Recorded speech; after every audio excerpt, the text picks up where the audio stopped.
Schöne guten Mittag. An heierst du mich?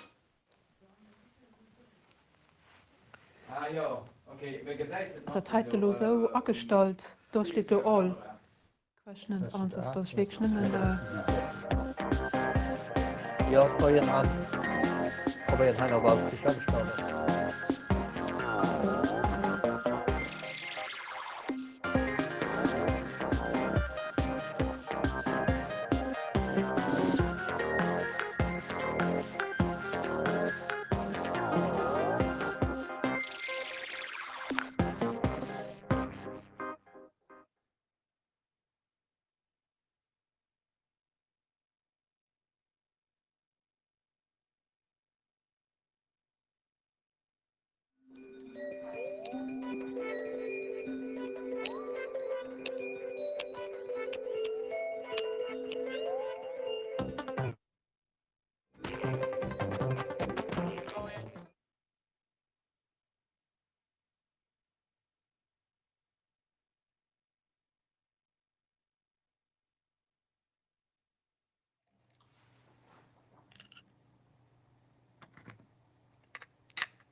Ich habe ja gute Mittag zu unserem Webinar einfach codieren. Haut nicht aus dem Forum Gesteknäppchen wie für dem Ekran, so wie dann die letzte Woche schon Bali-Steckelchen Normalität gehen ist. Ich begrüße ganz herzlich als Minister de Claude Meich, den aus seinem Büro zugeschaltet ist und dem ich auch geschwind Wort gewährt. Von allem begrüßen ich auch 700 Enseignants aus dem Fundamentalen und aus dem Sekundär, die diesem Event heute beiwohnen. Angeschaltet sind noch als Partner aus der Codea-Welt und aus der Forschung, die es bei diesem Prozess unterstützt tun und noch in Zukunft werden wir dabei sein. Vielmals merci dafür. Was erwartet ihr bei diesem Webinar heute? Für dich gibt der Minister ein kurz aufhängendes Sujet. Da schalten wir immer in die Schweiz bei uns 2 Keynote-Speakerinnen und da gibt das Programm einfach Codieren am C4 ab dieser Rentrée vorgestellt. Ich wünsche euch flott 90 Minuten und gehe Mikro weiter und den Herrn Meich. Schöne gute Mittag, die Damen und Herren. Ich begrüße dich ganz herzlich zu diesem Webinar unter dem Motto einfach codieren. Eigentlich hatten wir uns so viel geholt, dass das Jahr 2020 unter dem Motto soll laufen einfach digital. für die Digitalbildung noch vorzubringen, für zu weisen, was Potenzial ist von digitalen Outils am Unterricht, wie wir besser Schule können organisieren oder besser Schule können halten, mit digitalen Outils.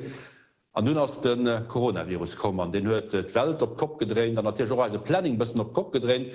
Mit der Digitalisierung ist es ein Stück mehr schnell nachgegangen. Das ist ganz rasant gegangen. Von heute auf morgen haben wir uns alle Gute müssen umstellen.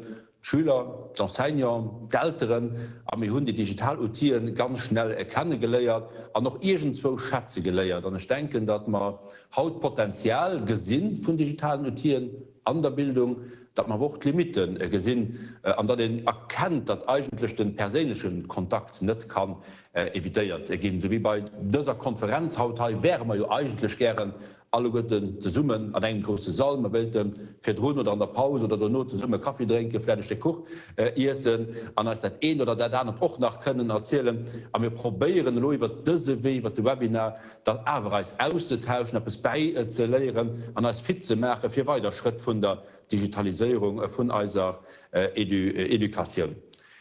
Codieren an der Grundschule ist dann auch ein Thema von diesem Webinar.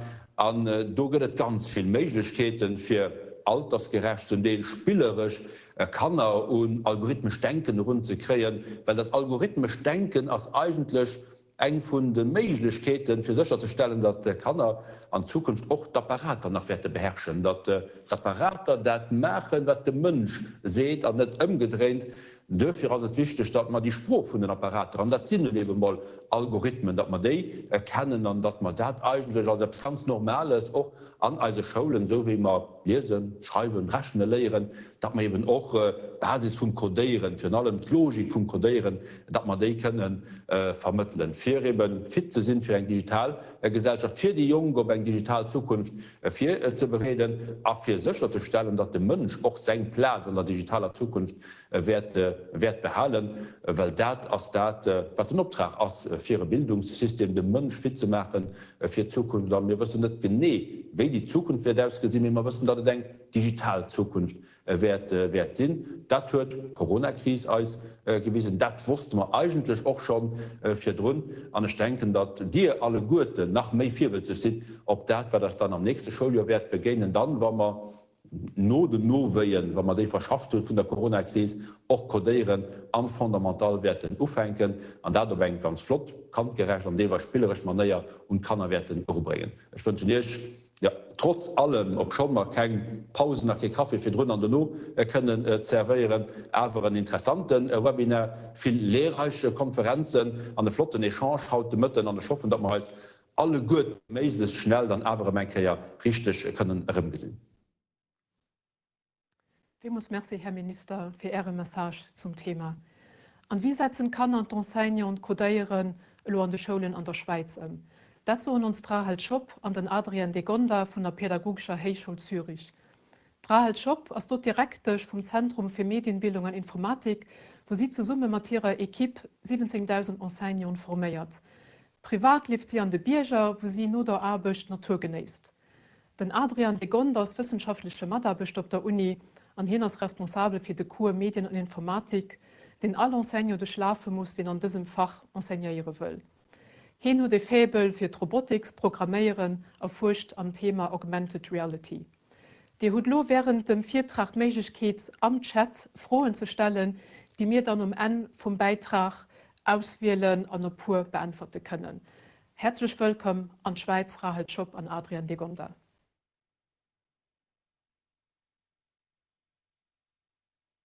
Herzlich willkommen. Wir freuen uns heute, zumindest symbolisch, bei Ihnen in Luxemburg sein zu dürfen.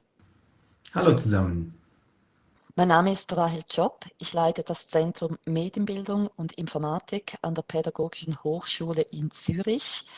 Momentan bin ich, wie Sie wahrscheinlich auch, zu Hause im Homeoffice. Gegenüber von mir sehe ich eine grüne Wiese. Auf dieser Wiese wird im Winter normalerweise Ski gefahren.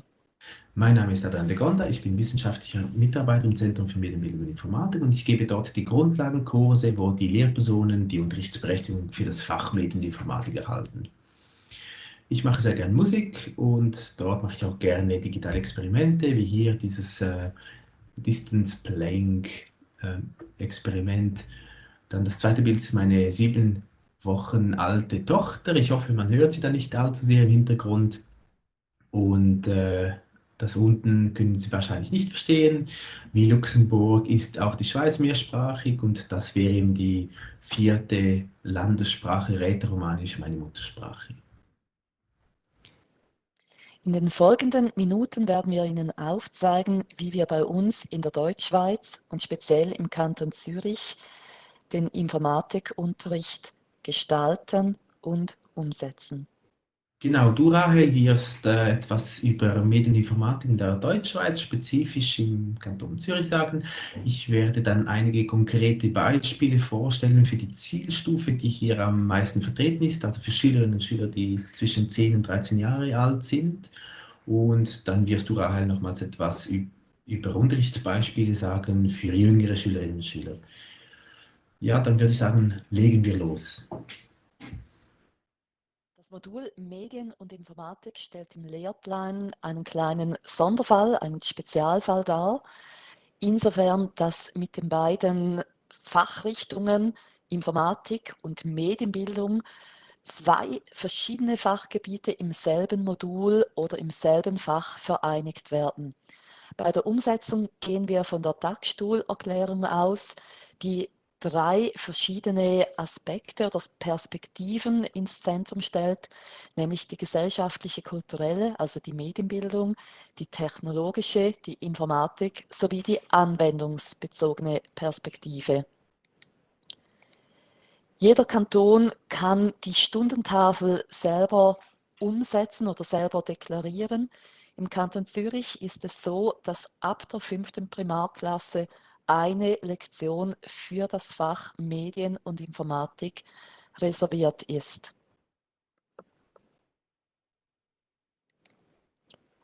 Das Ziel dieses Faches oder dieses Moduls ist, einerseits mit den Medien verantwortungsvoll umzugehen und diese auch zu verstehen, also was steckt dahinter. Ein Ziel ist, dass die Kinder sich Anwendungskompetenzen erwerben und darauf fokussieren wir heute, dass sie die Grundkonzepte der Informatik verstehen und selber zur Problemlösung einsetzen. Der Auftrag meines Teams ist es, eine Weiterbildung für rund 3000 Lehrpersonen zu konzipieren, sowie jetzt natürlich auch umzusetzen. Diese 3000 Lehrpersonen werden das Fach Medien und Informatik ab der 5. Klasse durchführen mit ihren Klassen. Allgemein geht es aber darum, dass wir die 17.000 Lehrpersonen im Kanton begleiten und unterstützen, also auch Kindergärtnerinnen und Unterstufenlehrerinnen. In unseren Angeboten ist es sehr wichtig, dass wir mit den Lehrpersonen primär Spaß haben. Also nur wenn die Lehrpersonen das Fach auch umsetzen wollen und können, dann tun sie das auch. Wir arbeiten sehr viel unplugged, sehr viel spielerisch und versuchen immer das Handelnde ganz stark zu betonen und auch in den Vordergrund zu stellen. Ebenso ist es uns wichtig, dass wir immer wieder aufzeigen, wie können diese Inhalte in andere Fächer integriert werden, in Sprachfächer, in gestalterische, in naturwissenschaftliche Fächer, aber natürlich zum Beispiel auch in den Sport. Die Vorurteile gegenüber der Informatik sind immer noch relativ groß. Also jede von uns hat Bilder, vielleicht auch von einem Nerd. Deshalb wollen wir immer wieder aufzeigen, exemplarisch, dass es darum geht, zusammenzuarbeiten, miteinander zu arbeiten. Und deshalb gestalten wir unsere Kurse, wie aber auch die Unterrichtseinheiten für die Lehrpersonen mit ihren Kindern möglichst abwechslungsreich. Ein wichtiger Grundsatz ist der didaktische Doppeldecker in unseren Kursen. Also wir versuchen ganz stark vorzuleben, wie wir das auch mit den Kindern umsetzen könnten. Wir spielen regelmäßig mit analogen und digitalen Medien, mit analogen und digitalen Möglichkeiten, um zu zeigen, dass nicht das eine das andere ersetzen muss, sondern dass beides zusammengehört. Jetzt übergebe ich gerne an Adrian de Gonda. Zuerst werden wir aber zusammen noch einen kurzen Film schauen. So sieht es aus, wenn die Kinder der Primarschule Bronschhofen sich mit Informatik auseinandersetzen. Statt Strom und Computern brauchen sie dazu Papier. Computer Science Unplugged heißen solche Aufgaben. Hier sieht man alle Schülerinnen und Schüler vom Kindergarten bis zur 6. Klasse. Sie stellen mit Papier jeweils ein Pixel eines Bildes dar. Zusammen bilden sie einen riesigen analogen Bildschirm. Informatik wird im Lehrplan 21 in 3 Kompetenzen unterteilt. Erstens Algorithmen, zweitens Datenstrukturen und drittens Informatiksysteme. Algorithmen sind klar formulierte Handlungsvorschriften. In der Unplugged-Version kann das zum Beispiel die Anleitung zum Häkeln einer Mütze sein. Auch Programme schreiben gehört in diese Kompetenz. Die Kinder dieser 5. Klasse entwickeln spielerisch erste eigene Algorithmen, ohne Computer. Die vordere Schülerin spielt einen Roboter und der geht stur geradeaus. Nur auf eine konkrete Anweisung hin dreht sich die Schülerin nach rechts. Die Schülerin oder der Schüler muss den Roboter also programmieren. Programmieren, ein Kinderspiel. Bei der Aufgabe Unplug to Scratch arbeiten die Schülerinnen und Schüler nun mit Programmierblöcken aus Holz. Sie können sich so ganz auf die Lösung des Problems konzentrieren und lernen dabei, in der Logik der Programmiersprache zu denken. Und nun das Ganze mit Strom. Auf dem Tablet mit der Programmiersprache Scratch werden die einzelnen Programmanweisungen genau gleich wie die Holzteile aneinandergereiht. Es gilt nun, ein einfaches Versteckspiel zu erschaffen.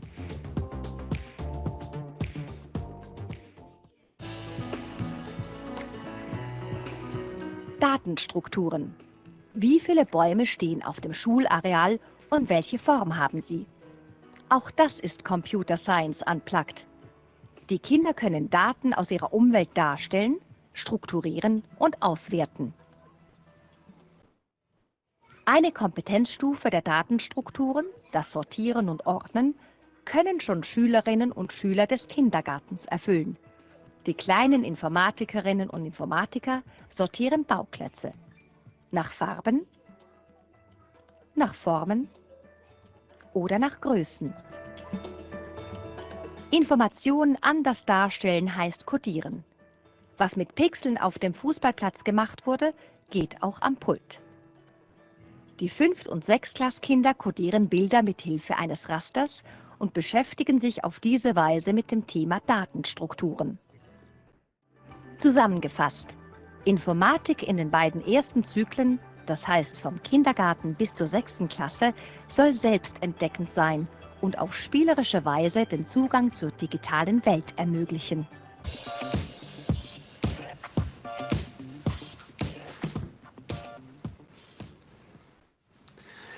Ja, in diesem kurzen Video haben Sie jetzt gesehen, wie Informatik in der Volksschule aussehen kann.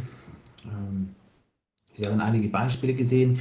Ich möchte jetzt im nächsten Schritt eigentlich nochmals ein bisschen genauer auf diese Beispiele eingehen, einige weitere Möglichkeiten, sich mit der Informatik auseinanderzusetzen, zeigen. Und zwar alles ausgewählte Beispiele, also einen riesigen Fundus von Möglichkeiten, die es gibt, die auch für die 4. bis 6. Klasse, also für 10- bis 13-jährige Schülerinnen und Schüler ungefähr gedacht sind. Wie Rahel vorher gesagt hat, wäre das dann, ja, fängt bei uns in der 5. Klasse eigentlich das eigene Fach an, wo wo man Zeit hat für solche Beispiele, aber die ganze Auseinandersetzung mit informatischen Inhalten kann natürlich auch in anderen Fächern passieren. Ich möchte nochmals kurz diese 3 Begriffe aufgreifen, weil, wie gesagt, wir richten uns eigentlich nicht nach dem Computational Thinking. Das ist auch ein Modell, das wir brauchen und das wir verwenden, um über Begriffe aus der Informatik zu reden. Aber eigentlich unsere Inhalte richten sich nach diesen 3 Kompetenzen, die vom Lehrplan 21 vorgegeben sind. Wir unterrichten das Modul oder das Fach als Medieninformatik, also beide Bereiche zusammen, und diese Kompetenzen hier gelten für die Informatik selber. Da sehen Sie die Datenstrukturen, da überlegt man sich, ja, wie können Daten überhaupt generiert werden? Was heißt es, wenn man digitale Daten speichern, verarbeiten, weitergeben möchte? Wir haben Algorithmen, wo man sich überlegt, was es bedeutet, wenn man ein Problem automatisiert eigentlich dann berechnen möchte oder lösen möchte oder Lösungsverfahren eigentlich erfinden, erarbeiten für ganz verschiedene Probleme und die dann auch weiter vom Flussdiagramm eigentlich weiterentwickelt werden können bis zu Computerprogrammen.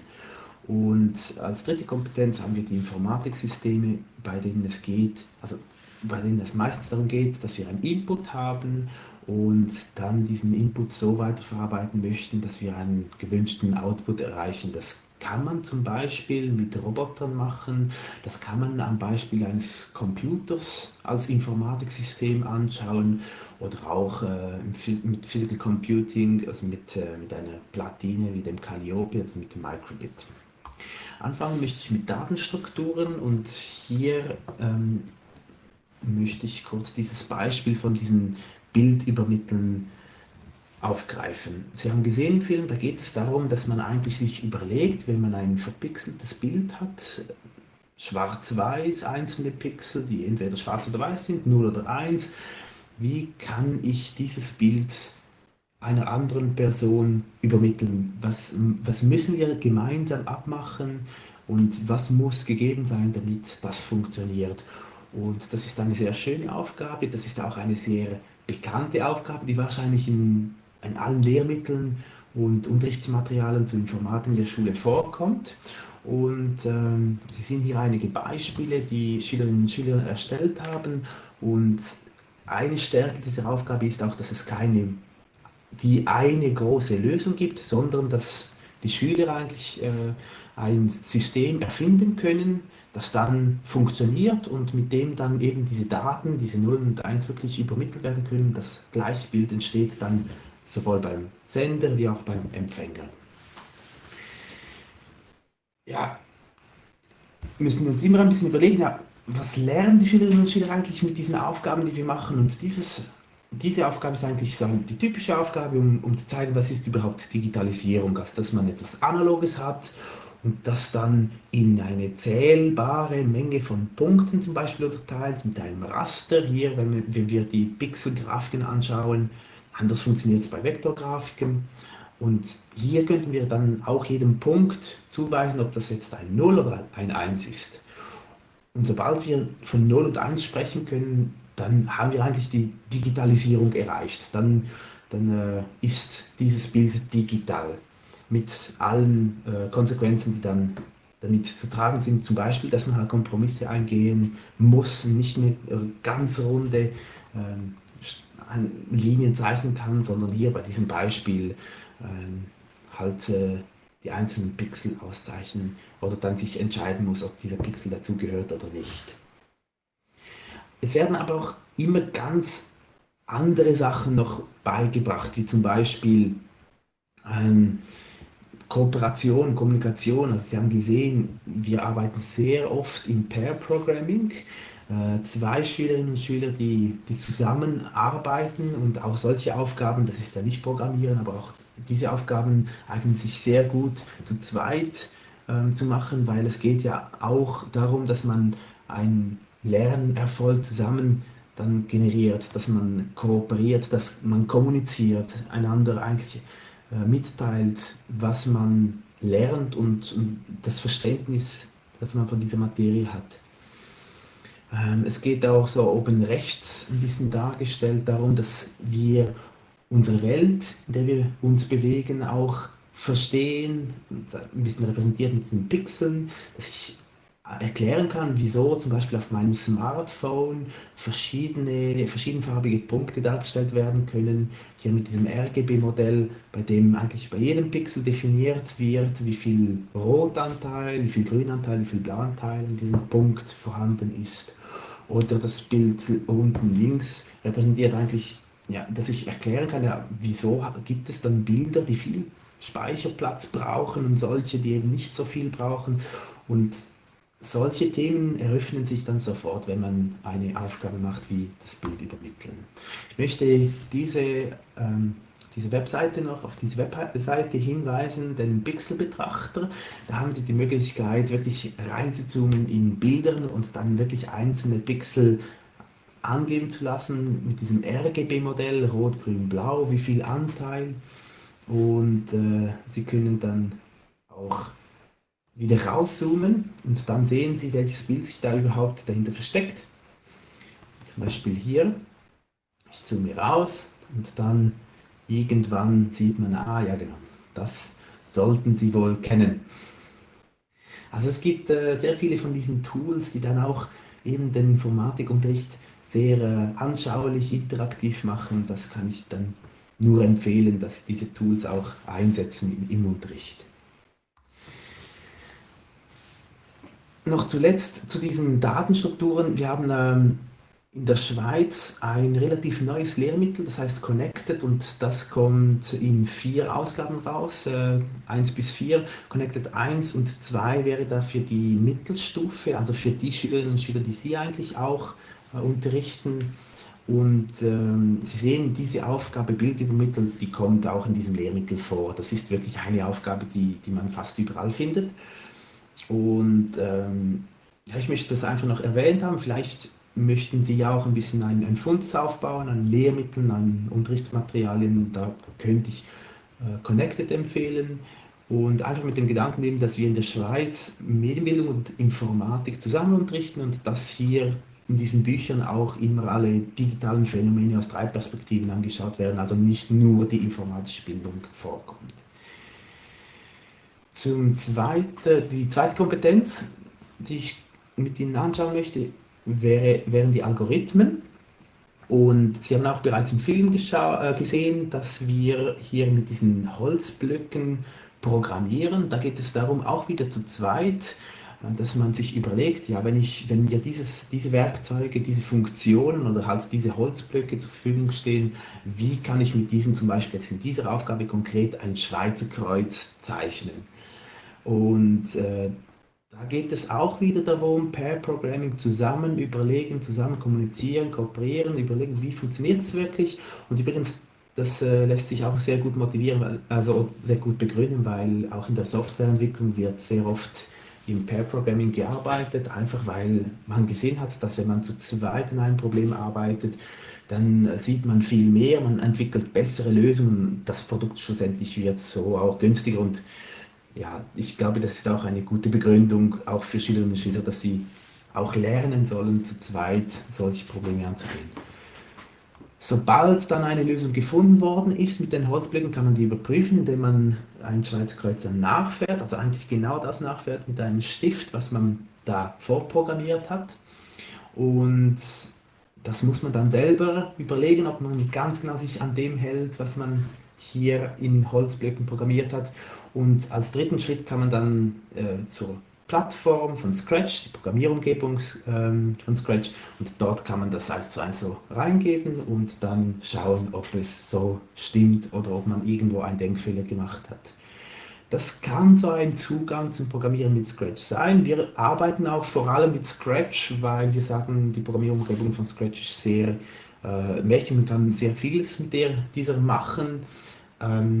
Es ist eine blockbasierte Programmierumgebung, das heißt, da hat man halt die Vorteile und die Nachteile, die man damit hat.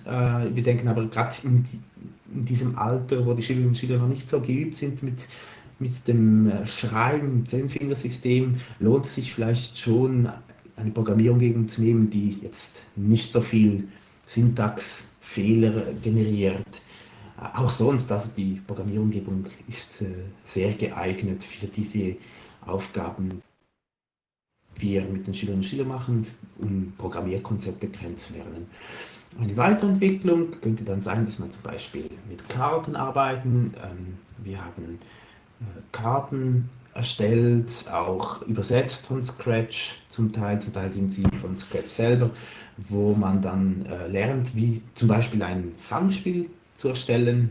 Hier sehen Sie, die Äpfel fallen runter, man muss probieren, die zu fangen und dann kriegt man Punkte, wenn man das macht. Und das können Schülerinnen und Schüler in dem Alter sehr gut machen, wenn sie eine Einführung in Scratch gehabt haben, indem man Schritt für Schritt eigentlich einzelne Mechaniken einführt, wie zum Beispiel der Apfel fällt herunter, wie muss ich das machen? Und da kann der Schüler auch auswählen, ob er das alleine probieren möchte oder dann auf die nächste Karte gehen möchte und dann die Lösung studieren möchte und sie so einzubauen in das eigene Projekt. Hier sind Sie zwei Schülerinnen, die das genau machen. Sie folgen diesen Karten, bauen aber auch eigene Ideen ein. Und das wäre dann so ein bisschen die Königsdisziplin oder das Ziel, wo man hin möchte, ist eigentlich, dass dann die Schülerinnen und Schüler dazu befähigt werden, eigene Projekte umzusetzen. Und da fängt die spannende Arbeit an, wenn Sie Schülerinnen und Schüler wirklich Scratch als als Lernwerkzeug einsetzen können, weil da kann man auch Scratch in andere Fächer einsetzen. Das ist ja eigentlich auch ein Ziel, das wir möchten. Wie zum Beispiel, man könnte Scratch im Fernsprachenunterricht einsetzen. Man kann zum Beispiel ganz einfach ein Übersetzungstool einbauen. Ich kann etwas eintippen und das wird dann von verschiedenen Figuren auf verschiedene Sprachen übersetzt. Das kann man sogar als Audiodatei abspielen lassen. Also das heißt, man sieht nicht nur die Übersetzung, sondern man hört sie dann auch. Und wenn man das mit einer Programmierumgebung wie Scratch macht, dann kann man das extrem individuell gestalten und erstellen. Also nicht unbedingt, ja, man kann das auch komplett anders machen als Spiel, wo etwas abgefragt wird, bevor die Lösung angezeigt wird oder wie auch immer. Eine weitere Möglichkeit könnte sein, im Musikunterricht mit den Instrumenten, die Scratch zur Verfügung stellt, ein ganz neues eigenes Lied zu komponieren oder irgendwie in Verbindung auch zum Beispiel mit der Platine Makey Makey, dass man von externen Inputs geben könnte und so Instrumente steuern könnte, die dann am Computer angezeigt werden. Vielleicht haben Sie es schon gesehen, es gibt zum Beispiel das bekannte Bananenklavier, bei dem man Bananen berühren muss und so ein Lied spielen kann. Oder da das dritte Beispiel, Scratch eignet sich sehr gut, um Geschichten zu erzählen, um Animationen zu erstellen und das wären wunderbare Aufgaben für einen Sprachenunterricht, Fremdsprachenunterricht, damit die Schüler sich eine Geschichte ausdenken können, den ganzen Prozess mit Storyboarding durchmachen können und dann hier wirklich als Animation dann auch als Produkt abliefern können. Auch im Film haben Sie noch gesehen, die Möglichkeit, mit dem Robotermenschen sich mit Algorithmen auseinanderzusetzen. Schülerinnen und Schüler versetzen sich in die Rolle des Programmierers oder des Roboters und lernen so eine eigene Sprache kennen, um dann ein bestimmtes Ziel zu erreichen. Und hier bei diesem Beispiel rechts sehen Sie, hat eine Lehrperson das im Sportunterricht eingebaut und so den Sportunterricht mit Informatik verbunden. Die dritte und letzte Kompetenz sind die Informatiksysteme. Auch hier arbeiten wir mit Karten. Wir haben Challenge-Karten für den Otherbot und für den Thymio, 2 Roboter erstellt. Und ähnlich wie beim Scratch werden hier zuerst Kompetenzen erworben. Wie kann ich einen Roboter steuern? Wie kann ich Input in einen gewünschten Output umwandeln?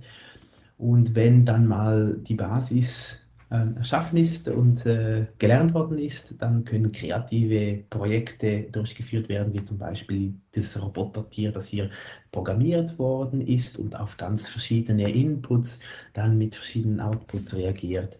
um so eben dieses Informatiksystem kennenzulernen vom Roboter als Lernwerkzeug.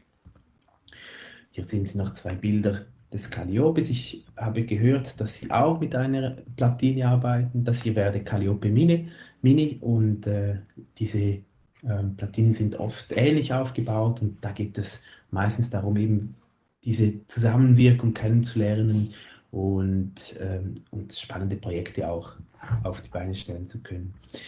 Und hier noch zwei Bilder zum Thymio. Thymio ist ein Roboter aus der Schweiz, aus der französischsprachigen Schweiz, den wir einsetzen im Unterricht. Und da sehen Sie auch links, zuerst werden Karten, werden die Grundlagen gelernt und nachher geht es hin zu den offenen, spannenden, großen Projekten. Eine weitere Möglichkeit, sich mit Informatiksystemen auseinanderzusetzen, ist die szenische Lesung. Hier sehen Sie ein Beispiel aus der Lehrerweiterbildung, bei der jede Lehrperson eine Funktion oder eine Komponente des Computers übernimmt und dann wird mit einer szenischen Lesung, mit einem Theater wird eigentlich gelernt, welche Aufgabe jede Komponente dann hat und wie die miteinander zusammenspielen. Und wir haben auch Lehrpersonen, die das mit den Schülerinnen und Schülern durchführen und da entstehen tolle Projekte wie ein ganzes Theater, das dann als Abschluss für einen Elternabend aufgeführt worden ist. Und mit diesem Beispiel möchte ich meinen Teil auch abschließen und übergebe nachher wieder an Rahel.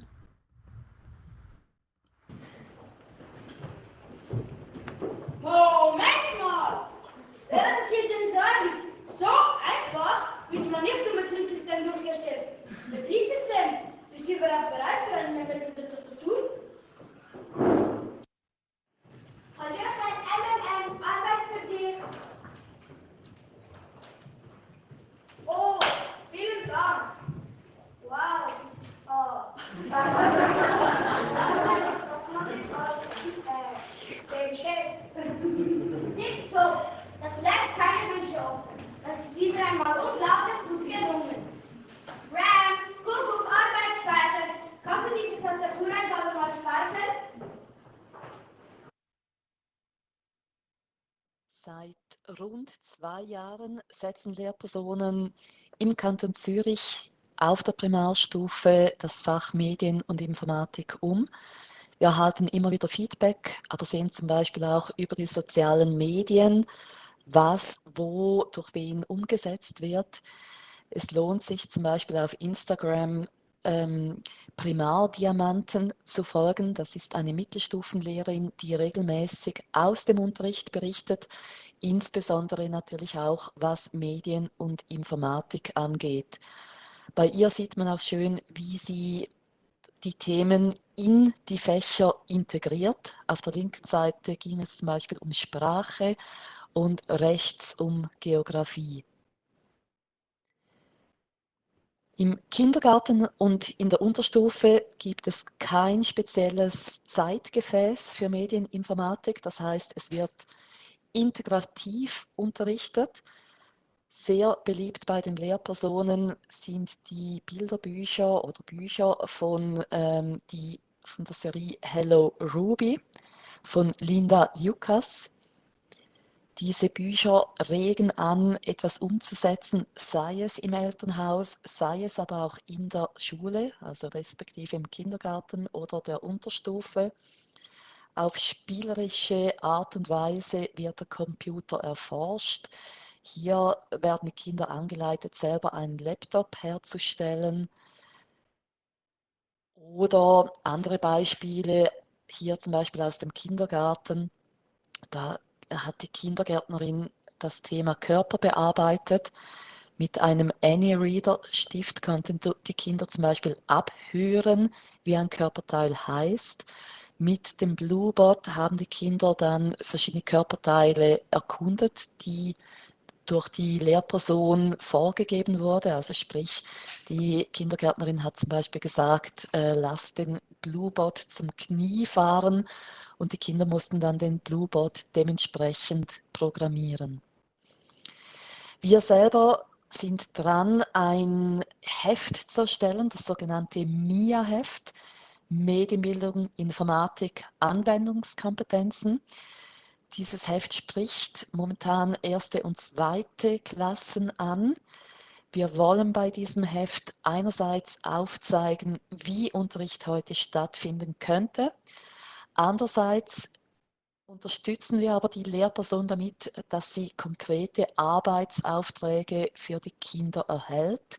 Über den QR-Code kann ein Kind einen auditiven Beitrag hören, bei dem das Kind eine Anleitung erhält, etwas umzusetzen. Sobald das Kind diese Anleitung umgesetzt hat, bekommt es einen Sticker und mit der Zeit füllt sich das Heft immer mehr mit diesen Stickern, bis alle Bilder komplett abgedeckt sind. Und wenn man genauer hinschaut, sieht man ganz viele Details. Also diese Wimmelbilder sollen dazu anregen, genau hinzuschauen. Sie sollen anregen, verschiedene Themen zu diskutieren. Beim linken Bild geht es zum Beispiel darum zu zeigen, wie Tablets versorgt werden können oder dass es klar ist, dass irgendwo einfach noch ein Computer rumsteht. Beim mittleren Bild wird schön aufgezeigt, dass ein freier Auftrag zum Beispiel sein kann, mit Robotern zu arbeiten. Und rechts wird auch aufgezeigt, dass die Kinder nicht unbedingt einfach alleine an einem Tablet sein sollen, sondern dass es vielmals eben darum geht, Kommunikation und Kooperation zu leben. Danke, Rahel. Somit sind wir auch schon am Ende der Präsentation. Ich möchte Sie noch darauf hinweisen, dass die Materialien, die wir vorgestellt haben, zum größten Teil auf unserer Webseite bhz.ch/mir zur Verfügung stehen. Dort können Sie zum Beispiel die Lernkarten herunterladen. Ja. Wir würden jetzt noch bei Fragen zur Verfügung stehen und freuen uns auf Ihre Anregungen. Bis gleich. Vielen Dank, Rahel Job und Adrian Degonda aus der Schweiz. Ich habe jetzt in meinen Ohr den Empfänger eingestöpselt, so dafür auch kommunizieren kann und die Fragen zu beantworten. Einige haben uns erreicht. Eine Frage: Wir in Luxemburg starten jetzt mit den älteren Kindern. Sie sind schon ein paar Jahre vor uns, auch mit den Kleinkindern. Welche Erfahrungen haben Sie gemacht oder machen Sie bei der Einführung von Codieren bei Kleinkindern? An Rahel Schopp.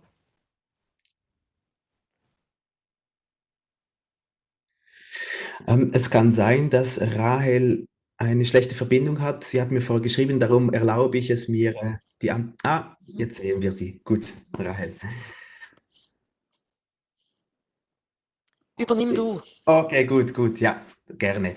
Also wir machen beim Einführen von Programmieren, also wenn Sie von Codieren reden, dann konnotiere ich das mit Programmieren. Da machen wir die Erfahrung, dass es wichtig ist, dass man eigentlich mit verschiedenen Schritten anfängt, ganz einfache, einstrukturelle Programme zuerst, die vielleicht eine einzige Sequenz etwas auslösen. In Scratch zum Beispiel, wenn man dort mit die Katze programmiert, dann kann man zum Beispiel ohne Schleifen, ohne bedingte Anweisungen anfangen zu programmieren, dass die Katze läuft und dann etwas sagt. Und dann fängt man an mit komplexeren Programmierkonzepten. Das wären eben Schleifen und bedingte Anweisungen. Das geht hin bis zu Unterprogrammen, die auch erstellt werden können und logische, also komplexere Systeme, die dann eingebaut werden. Was auch wichtig ist, es gibt verschiedene Tools oder Überlegungen, Aufgaben, die dann bereits, also auch unplugged programmieren, wo man sich überlegt, ja, wie muss überhaupt ein Programm erstellt werden, dass ich eine Sequenz logisch, eindeutig abarbeiten kann.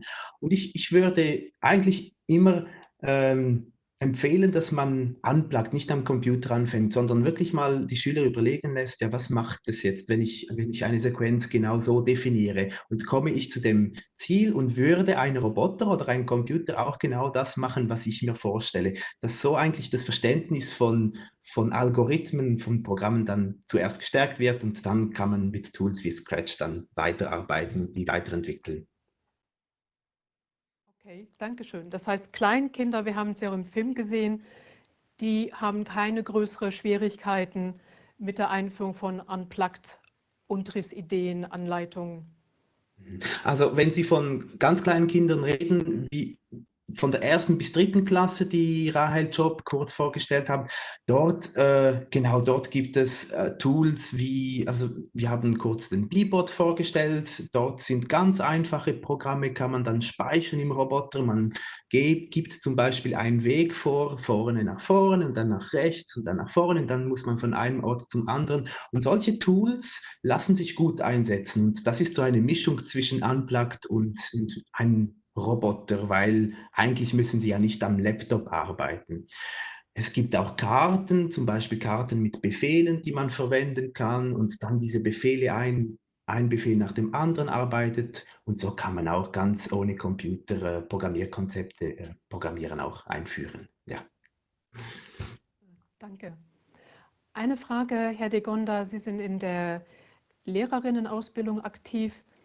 Welche Fragen, Sorgen oder auch kritische Anliegen, denken, bringen die Studierenden mit in ihr Seminar?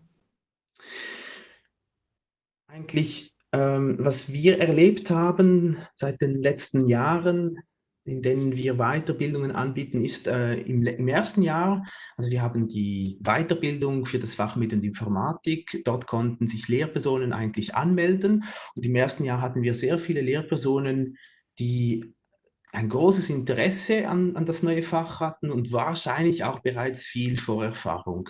Und dann jedes Jahr ein bisschen weniger Vorerfahrung und ein bisschen weniger so, das Herzblut für dieses Fach. Was wir jetzt ist, dass wir Lehrpersonen haben, die ein bisschen Angst haben, dass sie nicht geeignet sind oder zu wenig Vorerfahrung haben und noch gar nichts von Informatik wissen, vielleicht noch gar nie in ihrem Leben programmiert haben und dass sie wieder den Schritt nicht schaffen.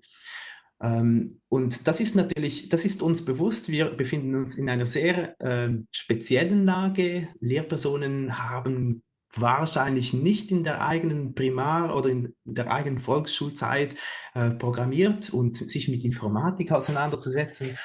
Und das ist wichtig, dass man versteht, dass das auch völlig in Ordnung ist, dass man auch von Null auf das lernen kann und dass solche Kurse und ja, das auch anbieten, also unsere Kurse schauen, dass wir wirklich von Null anfangen und die Basis aufbauen.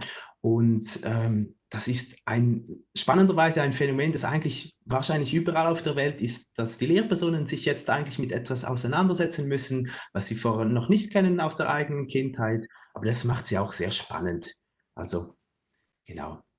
Ich denke mal, am Schluss der Kurse schauen die Lehrpersonen zurück und denken, doch, ich habe es geschafft. Ich habe es auch geschafft, auch obwohl ich keine Vorahnung hatte. Dankeschön. Eine weitere Frage haben wir noch. Mhm. Und zwar, ist Programmieren, Codieren zurzeit einfach nur ein Hype, wie so viele Trends im Laufe der Zeit reinkommen? Oder sehen Sie im Laufe der Zeit bei der Kompetenzentwicklung der Kinder eine Veränderung? Oder flacht das wirklich ab mit den Jahren? Wie schauen Sie zurück und nach vorne? Ja, das ist eine spannende Frage, wahrscheinlich eine, die auch gewisse Leute sehr kritisch eigentlich beantworten würden. Also man kann ja auch sagen, programmiert wird ja nicht erst seit jetzt in den Schulen. Wenn man zurückschaut, Papert und so weiter, die haben wirklich in den 70er Jahren bereits programmiert in den Schulen, die haben wirklich bereits dort wollen, dass das auch zum obligatorischen Schulinhalt wird. Ich denke, wir sind jetzt momentan an einem Punkt, wo wir sagen können, dass das Programmieren wirklich überall angekommen ist, dass man verstanden hat, dass es sinnvoll ist, sich eigentlich mit einer neuen Sprache auseinandersetzt, die in der Zukunft sicher auch noch mehr verwendet wird. Aber das ist vielleicht nicht unbedingt auch der wichtigste Grund, wieso man programmieren soll. Nicht damit man programmieren kann, sondern Programmieren eignet sich auch sehr gut, um über verschiedene Themen zu reden. Das haben wir vorher gesagt, also zum Beispiel um das logische Denken zu fördern, um kooperative Projekte. Dafür ist Programmieren kann ein geniales Tool sein. Und Ja, darum sage ich, also ich glaube, solange man nicht probiert, Programmierer oder Informatiker auszubilden in der Volksschule, solange wir sagen, das ist ein Unterrichtsgegenstand, mit dem können wir über Informatik lernen, aber auch Informatik selber lernen und auch sonstige Sachen lernen, eignet sich das hervorragend und da können wir das wirklich einsetzen in den Schulen, dann wird es auch nicht verschwinden.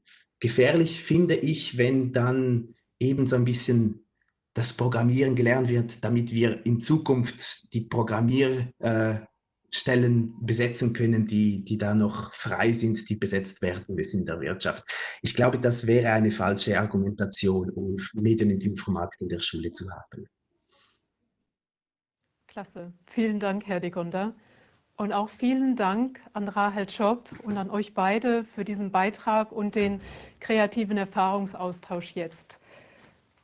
Okay, dann switchen wir schon zurück auf Lützeburg an. Wir kommen zurück auf Lützeburg aus der Schweiz, wo wir lo das Programm einfach codieren am C4 auf dieser Runde 4 Stelle werden.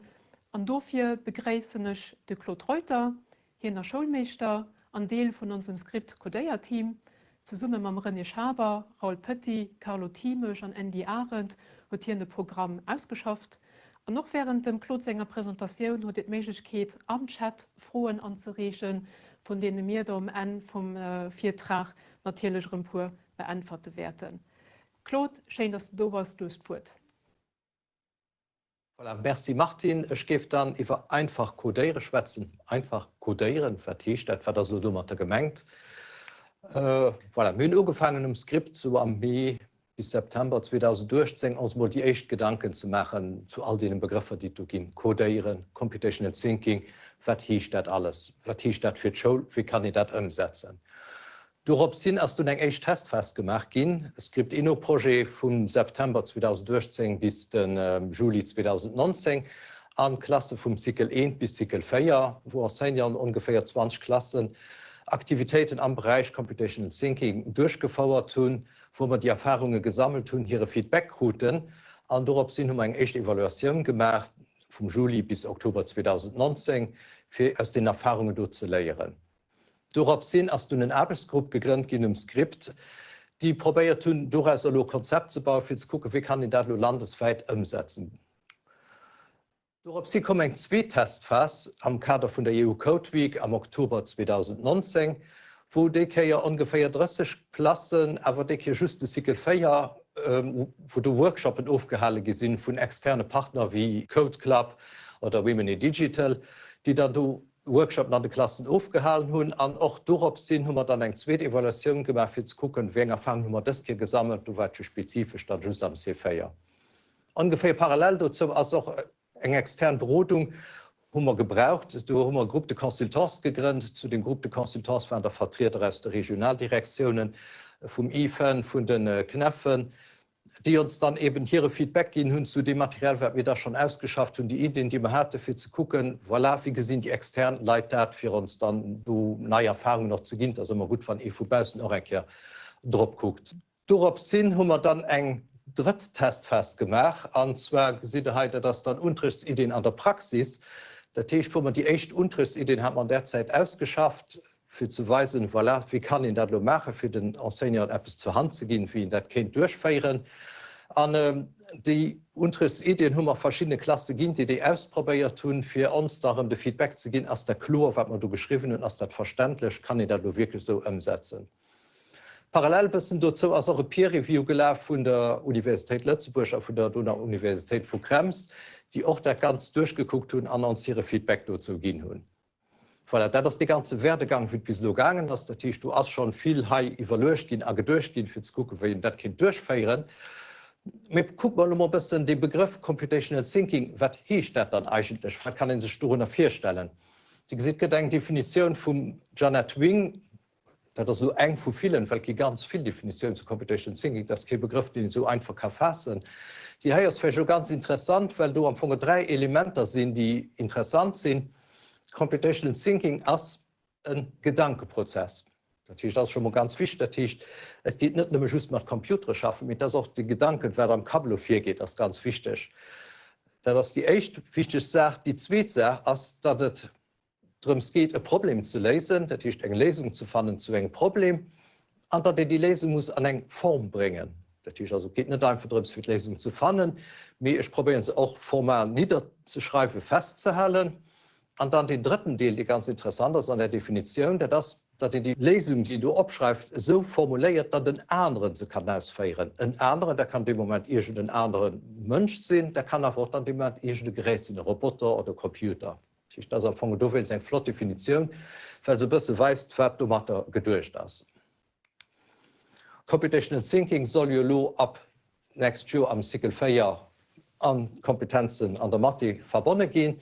Auch du gesagt, wenn ich die Grafik guckt, da gesagt, dass Kompetenzen vom mathematischen Denken, Geometrie, Algebra und diese Sachen, überschneiden sich zu einem großen Teil mit den Kompetenzen aus dem Computational Thinking, wird dann zum Beispiel als Problem Solving, etwas modellieren, das heißt, ein Problem aus der realen Welt, so wie ein Modell davon erstellen, das heißt, ein bisschen vereinfachen, die unwichtigen Sachen wegschlossen.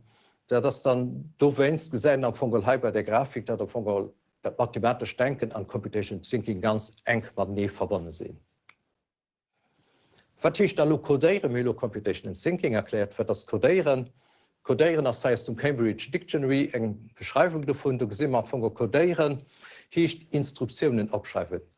Das heißt eine befehlsvolle, was ich muss machen, für etwas zu erreichen. Und die befehlsvolle von der Stechhanner definiert tun, an vielleicht an eine bestimmte Manier notiert tun, das nennt die dann dem Programm. Das heißt also Codieren, also von dem Endresultat von dem Ganzen, das heißt, was ich bis das Problem gelöst tun, das sind die ganzen Überlegungen, die ich später muss machen, und dann zum Schluss notieren statt dann, und das dann Codieren. Das heißt also Codieren als die letzte Etappe eigentlich vom Computational Thinking, wenn der ganz niederschreibt. Ziel ist nicht nur für Informatiker auszubilden, das brauche ich nicht. Ich meine, das nämlich für den anderen Fächern, wenn wir Deutsch haben, als nicht das Ziel für Schriftsteller auszubilden. Am Sportunterricht wollen wir auch nicht professionelle Sportler ausbilden. Aber es geht darum, für die Grundbegriffe zu verstehen, vielleicht Interesse bei den Engen wecken, dass die Engen Fülle machen, damit das nicht Ziel für das zu erreichen. Ziel beim Computational Thinking, wie gesagt, das ist ein Problem. Lesen geht es darum, also auch nicht nur just Rätseln zu machen, die keinen Belang haben zur Umwelt, zum Leben. Das ist auch nicht das Ziel. Ein Ziel ist auch nicht, für ein neues Fach anzufangen. Ich gebe ein Beispiel unplugged. Wie ich gesagt habe, Computational Thinking ist für dich mal ein Gedankenprozess. Und so wie ich auch zum Beispiel bei der Astronomie, ich auch nicht, dass man muss mal Teleskope schaffen. Also was doch bei Computational Thinking muss ich nicht immer mit Computer schaffen. Ich kann die Kompetenzen auch fördern, indem ich andere Aktivitäten mache, wo ich ohne Computer auskomme. Ein Beispiel bei Unplugged. Fehlererkennung. Das Thema wäre Fehlererkennung. Material, was ich dafür brauche, das sind 36 quadratische Kärtchen, eine Seite weiß, eine Seite farbig. Das ist alles, was vom Material gebraucht wird. Der Lien zum Plan d'étude ist ja immer interessant, weil ich die Aktivität mache, was tut er mit meinem Unterricht zu dem, gesagt, das ist kein neues Fach. Das heißt, ich muss ja da sehen, wie ich das kann integrieren an ein Fach. Und da also da gesehen, zum Beispiel die Aktivität heute, die wäre an der Mathematik, Kind verbannen, und zwar geht ein Muster erkennen. Wir sehen das direkt. Und dann ist auch immer Lernen zum Alltag, den du dabei kennst. Ich meine, wenn die Computational Thinking erst soll nicht nur Rätsel machen sind, mit so gesehen, was tut das mit der Realität, die man mit dem Alltag. Ich meine, halt beim Thema Fehlererkennung kann jeder sich vorstellen, was das mit dem Alltag zu tun hat. Am Alltag haben wir mit Fehlererkennung zu tun. Wir haben immer irgendwo Fehler, die man muss verbessern. An der Schule aber auch am Alltag. Und dann natürlich auch der Lien zur Computerwelt, das ist ja Computational Thinking, der Tisch, wir probieren auch mal durchzufahren, was tut das damit zu tun. Computer überdrohen ganz viele Daten, und was schon für Computer wichtig ist, dass man kann erkennen, die Daten, die du empfängt, sind die richtig, hast du Fehler dran, der Computer muss also auch keine Fehler selber erkennen. Voilà. Die Aktivität, die ich mit den Schülern mache, für das zu weisen, 36 Kärtchen, die ich brauche. Du kannst noch sehen, dann Schüler fragen, voilà, liegt die Kärtchen mit auf Tafel, mit irgendeinem Muster, die könnt ihr weiß oder schwarz mal wieder wollt, stellt sie als Quadrat, legt sie hin, hier wäre dann ein Beispiel von einem Muster, wie sie können hin machen. Die Schüler haben das dann hin gemacht, und dann sieht der Enseignant, so wie ein Zaubertrick wäre das ein bisschen, das war so viel einfach für mich, mit den Kärtchen, du ich eine Kolonne dabei, und ich innen nach einer Reihe bei, für das ein bisschen mehr kompliziert geht. wäre zum Beispiel noch Senior Gift dabei machen. Natürlich hast du einen Trick dabei, den Schüler dann natürlich am Anfang nicht kennen. Du noch Senior passt immer auf, dass an all Reihe ein Gerurzwölf von schwarzen Karten ist, und doch an all Kolonnen ein Gerurzwölf von schwarzen Karten ist. Für die erste Reihe hat man 4 oder 3 schwarze Karten, da möchte noch Senior nur eng dabei und ein Gerurzwölf. Voilà, zum Beispiel die erste Spalt haben wir da 2, das ist schon ein Gerurzwölf, dann möchte noch Senior die mit eng Weißkarte dabei. Voilà.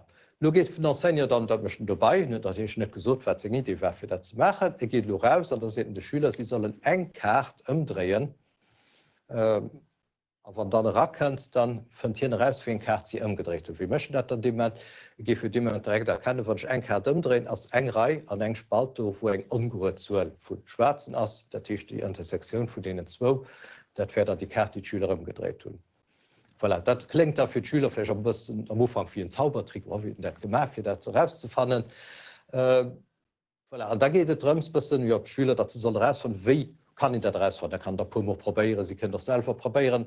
Und da den da schon selbst drauf können, voilà, was ein Muster da, das heißt, wird das Muster hier gefischt, beispielsweise muss ein Gerurzwölf haben, für sie nicht durch 4 gegangen, und wie das da kann weitermachen, und dann kann der doch weiter vertiefen, da den zum Beispiel Fred geht dat dann auch von so net als Quadrat innerleben. Geht er doch von Stomie wie Fënne waren Mofang und so weiter. Wo Schüler dat können austesten an dann probieren, wie sie rausfannen, an dann ich denke, regelmäßig du können drüber kennen. Voilà. Du kannst dann noch Tipps und Tricks nach dabei gehen, zum Beispiel, weil geht der Schuss bei Schwarz-Weiß, nee, geht natürlich auch mit einer Farben oder mit alle Gegenständen, die eben 2 Zustände haben, wie Schwarz-Weiß, oder bei 2 Zuständen sind wir von da beim binären System, wo 0 oder 1 geht, wo dann die Lehre mit der Computerwelt gemacht wird. Der ganz dann jemand beim spielerisch Erde weiß. Voilà. Die verschiedenen Kompetenzen, die du gebraucht gehen, wie gesagt, mir das Spiel gemacht, weil ich schon Mustererkennung gesehen auch heute da von Computational Thinking kann ich ob 8 Kompetenzen regroupieren, da davon die wichtigsten Kompetenzen sind, die ich da brauche. Das ist der Mustererkennung, natürlich dann merken, okay, du hast etwas, da will ich auch viel weitergeht.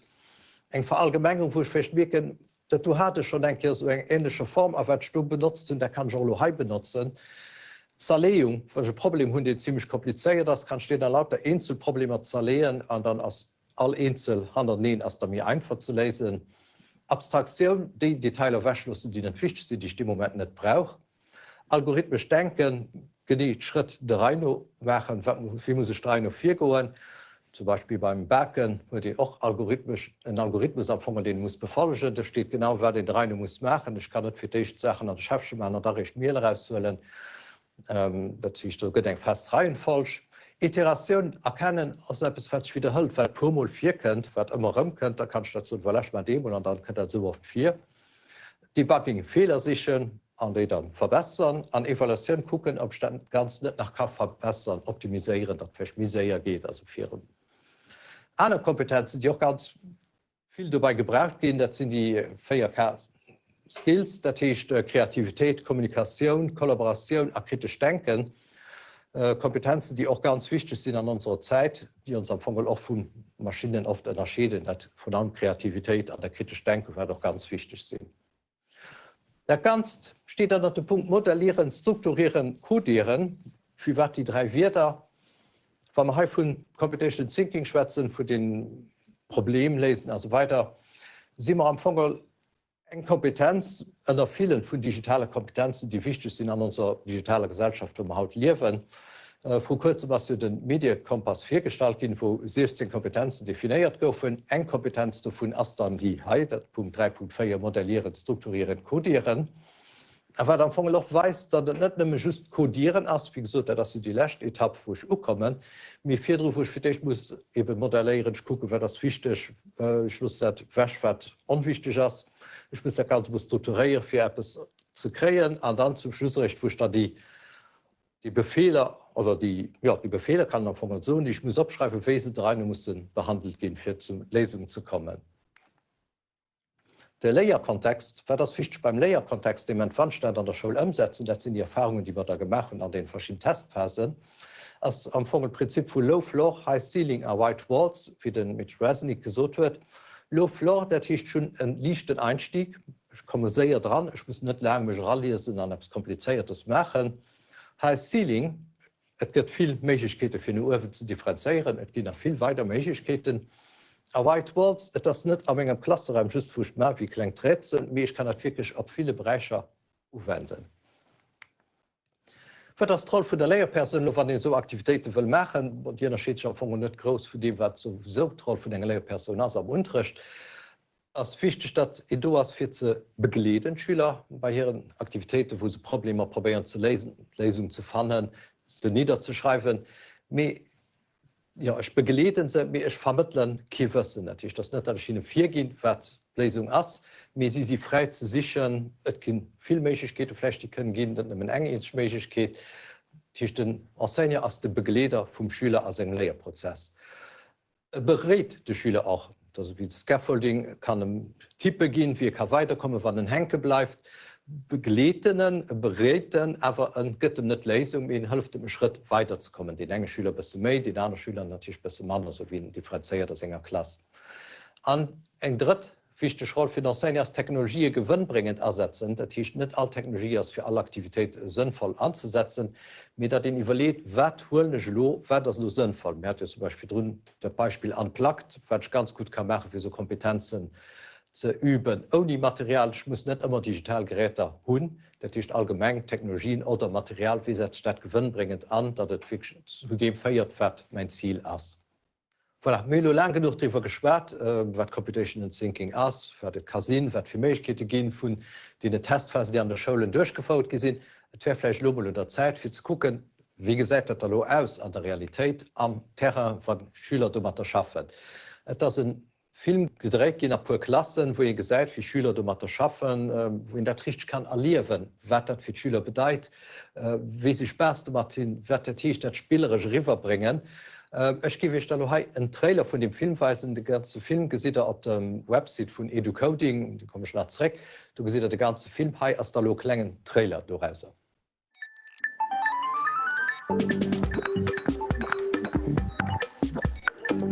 Schüler benutzen alltag elektronische Apparate, sie wissen genau, wie die funktionieren. Mir wird dann drin auflief, die Algorithmen, die oft uns Leben bestimmen, die Code, den Hand steht, du hast so wenig Ahnung davon.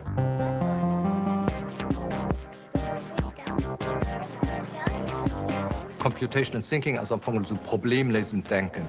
Du die verschiedene Kompetenzen gefördert.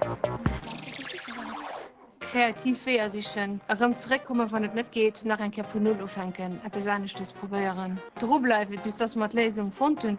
Das ist am Anfang ein ganz Denkweis, den man dann ein bisschen umholt von dem Stör, hey, du hast Methode, du musst so, aber wenn es so ist, ist richtig, aber wenn es nicht so ist, ist falsch. An der Grundschule kann Computational Thinking auf eine ganz spielerische Manier angefordert gehen, an Agents durch, auch für ganz viele Fächer anzubannen.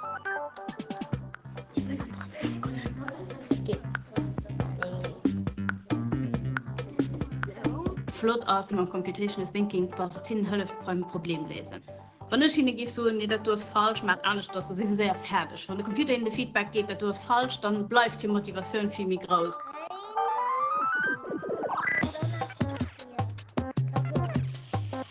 Wie ein Charakter vom Kant, wenn es wirklich dann Einzelschritt nicht mehr machen, ist das okay. Aber wenn es drauf Platz will probieren und nicht guckt, dann zählt mich nicht aus, wenn es auch mal schief geht, dann ist das auch okay. Für mich ändert sich die Vue, ob Kant, weil du sich in Domain hast, die für mich noch relativ neu ist, wo ich dann auch kann, aus einem anderen Blickwinkel gesehen. Ich gesehen andere Kompetenzen, weil der kann die hier drin nicht so gut gesehen.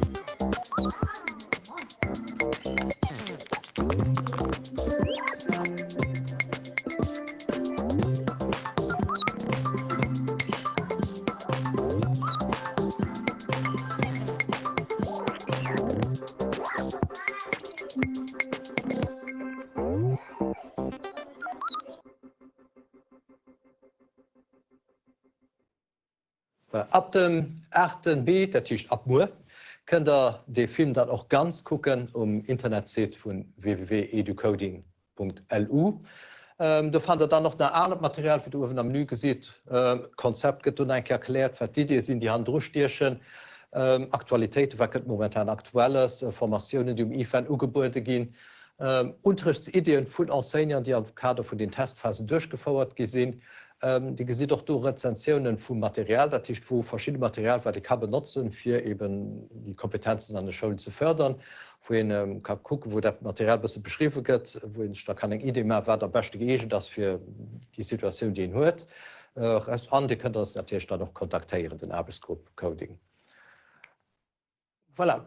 Die Etappe von der Umsetzung von dem ganzen Mühle schon gesagt, der ganze Werdegang wird zu dem entstanden, das wird man dann hier ich habe schon erwähnt, den 10. März wird die Vorstellung vom Medienkompass, wie gesagt, der ganze Teil, wo wir schwätzen, als ein Teil vom Medienkompass, das eng Kompetenz davon. Am März, April wird die Darstellung von den ICN, den Institut Eurokompetenz Numerik, die dann dem auch können helfen, Terrain für das ganze Teil umzusetzen. Das ist auch etwas, wo ich viel nach unsicher spielen, so Codieren, Competition Thinking, wie kann ich das nicht machen. Da werden die ICN können helfen ab nächstes Schuljahr. Der 7. Mai, voilà, haut dann, haben wir dann die Videokonferenz über einfach Codieren, wo der dann vorgestellt kriegt. Die nächste Etappe, die noch kommen, das ist ab dem 8. Mai, das ist ab Mai, als dann den Internetseite EduCoding online, das ist, da könnt ihr auch die Informationen auch noch gucken gehen. Am September, ab dem September gibt dann Codieren am C4 angefordert gehen, das ist, dass Schulen in dem Moment flächendeckend bis nur welche Testphasen in der einzelnen Klasse wird gemacht ist. Ab dem September gibt es flächendeckend an alle Klassen angefordert, für die Nummer am Cycle 4.1 tatsächlich. Das Cycle 4.2 kann natürlich auch schon ganz gerne das ausprobieren.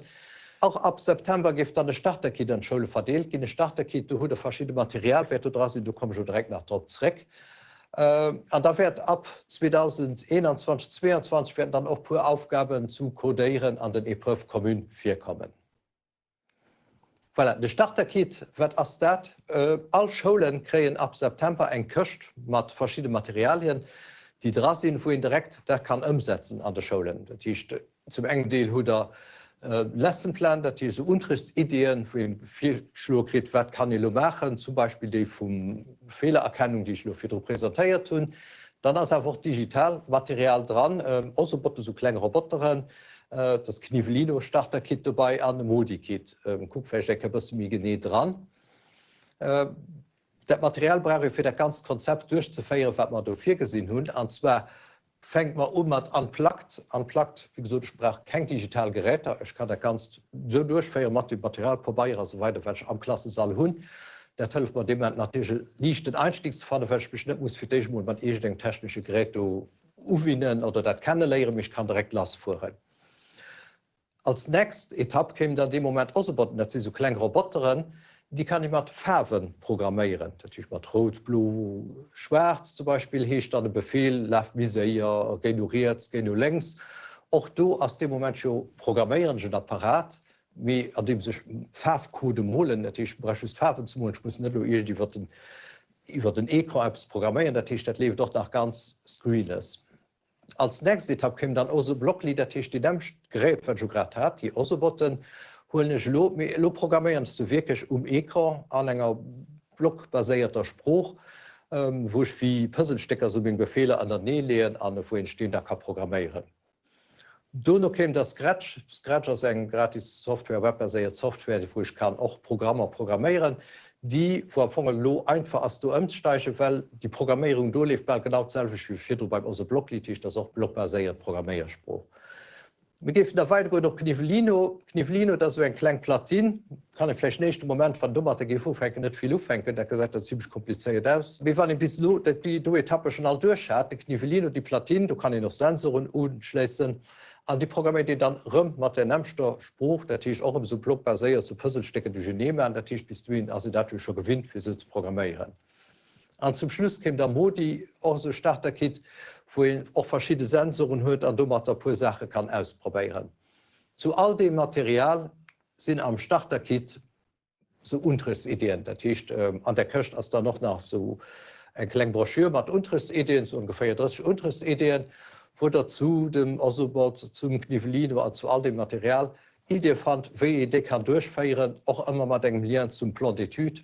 Da hat gesagt, voilà, wenn ich das Teil machen, dann habe ich zum Beispiel Mustererkennung gemacht oder schon an der Geometrie, Orientierung am Raum geübt. Das ich gesehen, also schon die Stunde, mal auf eine andere Manier die mathematischen Kompetenzen oder andere geübt. Da soll man Bezug zur Umwelt dabei, das heißt, was tut der ganz nur mit dem Alltag zu dienen oder mit dem Alltag von Computer, wie die funktionieren. Und dann noch nach Bezug zu anderen Aktivitäten, das heißt, was kann ich noch weitermachen? Wegen anderen Themen kann ich darauf Sinn behandeln, was ich dann fächerübergreifend will machen und auch an anderen Fächern davon will profitieren. Die Ressourcen, die bei der Umsetzung dabei sind, wie gesagt, ab September, wenn der Schule anfängt, die Videokonferenz einfach codieren, das ist Haupt, wo ihr dann dabei seht, wo ihr schon das erklärt wurde ein bisschen. Da werden eine Reihe Formationen und Workshops für die Angebote gehen zum Thema Codieren, Computational Thinking, wie der kann umsetzen mit den Schülern. Am Centre Dokumentation Pädagogik IFAN als eine ganze Reihe Literatur, die du könnt ausnehmen oder sur Platz angucken gehen. Es gibt die Handreichung mit Unterrichtsideen, die wir schon ein paar Mal erwähnt hatten. Den Internetseite mit Informationen, Rezensionen an Tutorials. Tutorials natürlich zu den Unterrichtsideen, die wir proposieren in der Broschüre, werden auch an der nächsten Zeit so kurz Videotutorials kommen, für ein bisschen zu weisen, wen der kann umsetzen, von dem der am Video gesagt hat, als mehr verständlich, wie man in der Just liest. Da, wie gesagt, die Szenen, die an der Regionen sind, und da wird eine Matchmaker-Plattform kommen, wo externe Ressourcen, wie zum Beispiel Code Club, soweit die wir schon hatten, an der zweiten Testpass, wo ich die kontaktieren und gesagt, hey, du sie Leute, die kann ich rufen, für bei mir mal in eine Klasse zu kommen, und vielleicht ein bisschen mit Dave an die Materie ranzugehen.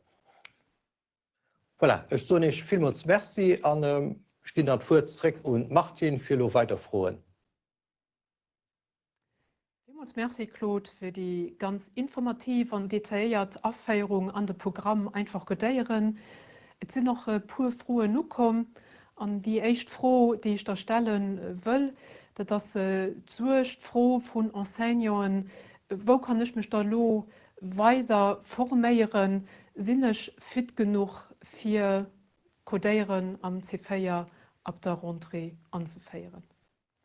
Voilà, die frohe Befehl, das für Codieren anzufeiern, als eine berechtigte Angst, die ein bisschen hört, umso mehr, wo ihr den ganzen Bereich habt, wo die weiter als eine Ausbildung nicht gehabt, oder sollen dann fahren richten, weil die selber am Anfang nie erlebt wird. Wir kennen die Ängste, und sind natürlich auch, haben uns das geplant und für Sachen vorbereitet. Es gibt eine Formation im IFAN angeboten. Es sind schon, wenn es um Coding LU geht, da seht ihr schon 2 Formationen, die du proposiert gehen.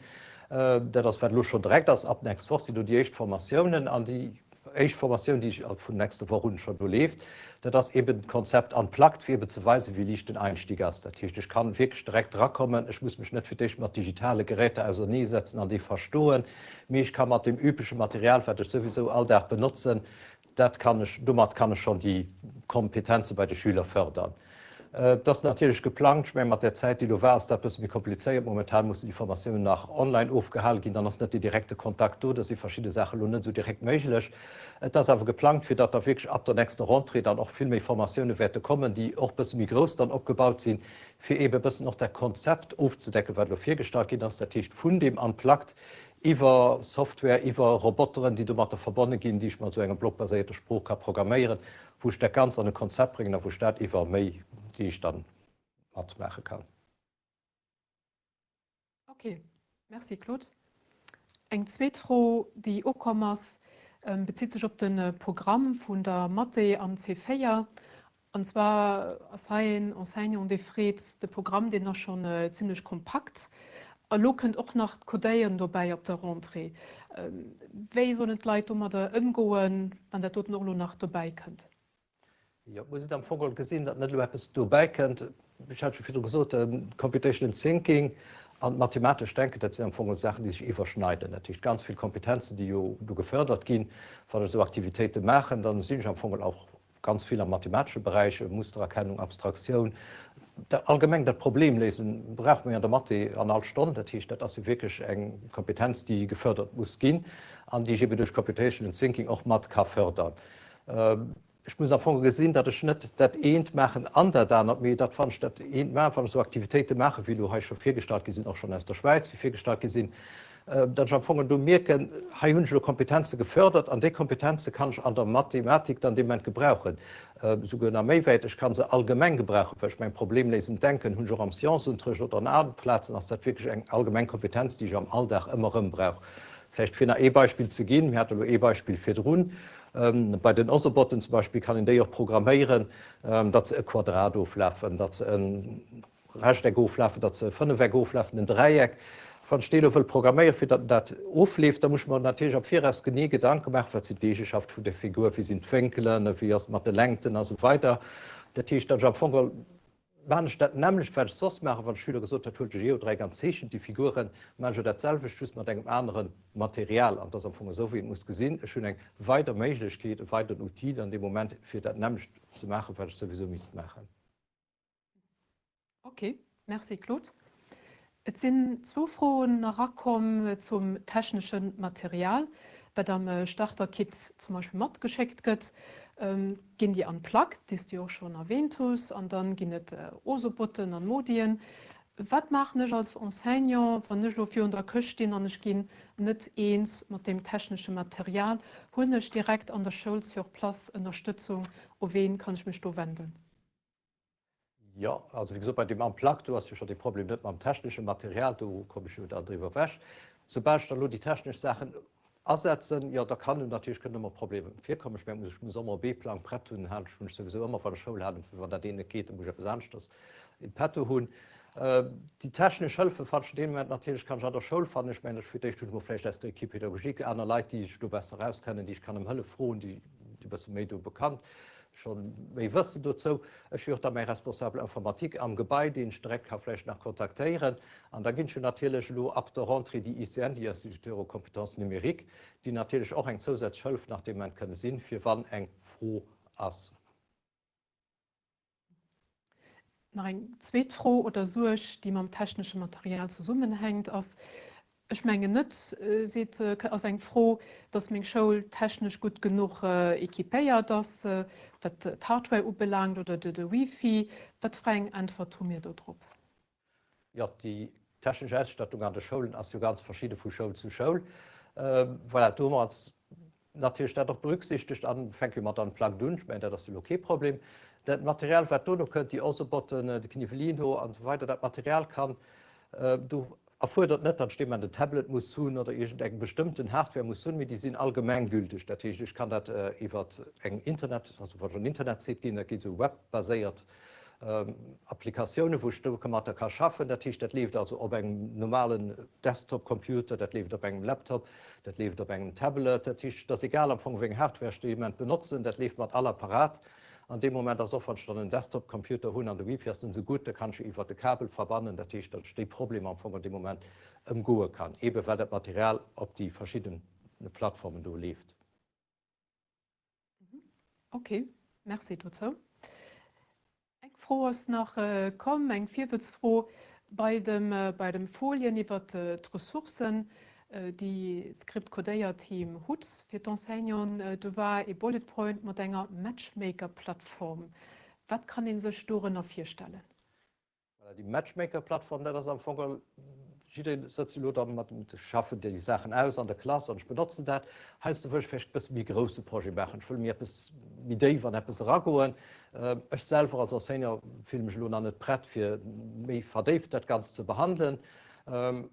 Und dann kann ich dem Moment bei der Matchmaker-Plattform sind dann eine ganze Reihe externe Assoziationen, die ich dann dem Moment kann frohen, dazu bei mir an die Klasse kommen, du Workshop aufhalten und dann ein bisschen mehr vertieft an die Materie gehen. So ein bisschen wie das auch am Bereich Musik, auch Künstler, die ich kann frohen für Theater oder so weiter, als der Teil am Bereich Coding, das ist, wo ich da wirklich Partner kenne, wie zum Beispiel Code Club oder andere, die mir helfen können, etwas umzusetzen, ein Projekt, wie ein großes Projekt auf Bienen zu setzen, die ein bisschen über da rausgeht, was dann von den Unterschieden just dafür gesehen hast. Okay, merci Claude für das Antwort. Ich gesehen weiter am Chat keine weiter Antworten oder Frohen, die rauskommen sind. Dafür zeigt nicht, wann und Code la Route Frohen abkommen, schickt so an educoding@men.lu. Uns Codea-Equipe, die Werte beantworten, sich ihre Frohen unholen.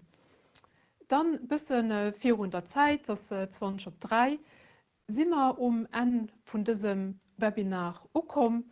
Und mit diesem Ende gebe ich alle Partizipanten merci sagen, die an den letzten 90 Minuten mit dabei waren.